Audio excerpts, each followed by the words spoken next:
Estonian Prime Minister Kaja Kallas has sent a video message to the first summit for supporters of the North Atlantic Fellas Organization, or NAFO, a social media movement which uses memes and humor to counter Russian disinformation.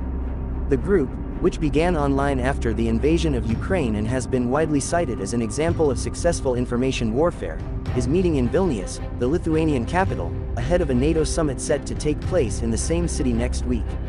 Describing herself as an honorary fella, Kallas said that Russia must be defeated on the battlefield, but that democracies must also take steps to defend themselves from misinformation. "You are all a living example of this, fighting Russian disinformation and bad takes with good humor, intelligence, and enthusiasm," she said. "Behind every fella is a real person, volunteering your time and energy because you believe in Ukraine's victory. Keep fighting the good fight, because NAFO expansion is non-negotiable. Return of Ukrainian commanders, direct violation of agreement," says Moscow. The return of 5 Ukrainian commanders from Turkey is a direct violation of a prisoner exchange brokered by Ankara last year, Russia has said. It comes after President Zelensky tweeted a video of the men who led the defense of the city of Mariupol until surrendering in May last year, boarding a plane with him to return to Ukraine. In a post, he said, "We are returning home from Turkey and bringing our heroes home. They will finally be with their relatives." Under the terms of a prisoner swap agreed after the surrender, some of the soldiers involved in the fighting were released, but their commanders were required to go to Turkey until the end of the war.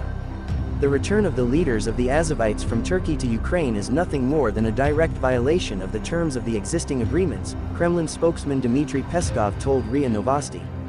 Moreover, in this case, the conditions were violated by both the Ukrainian side and the Turkish side. Turkish President Recep Erdogan said on Saturday that Vladimir Putin would be visiting Turkey next month, although Peskov later said that no date had been agreed. Ukraine secures return of Mariupol commanders. Ukraine has secured the return of 5 military commanders who had been forced to live in Turkey under the terms of a prisoner exchange. The men led the defense of the Ukrainian port town of Mariupol before having to surrender it to Russian forces in May last year. Moscow freed some of the soldiers captured after the surrender as part of a prisoner swap brokered by Turkey, the terms of which required that the commanders remain in Turkey until the end of the war. Their release comes after a visit to Turkey by President Zelensky. In a post on Twitter, he said, "We are returning home from Turkey and bringing our heroes home. They will finally be with their relatives." Footage also showed Zelensky and his senior aides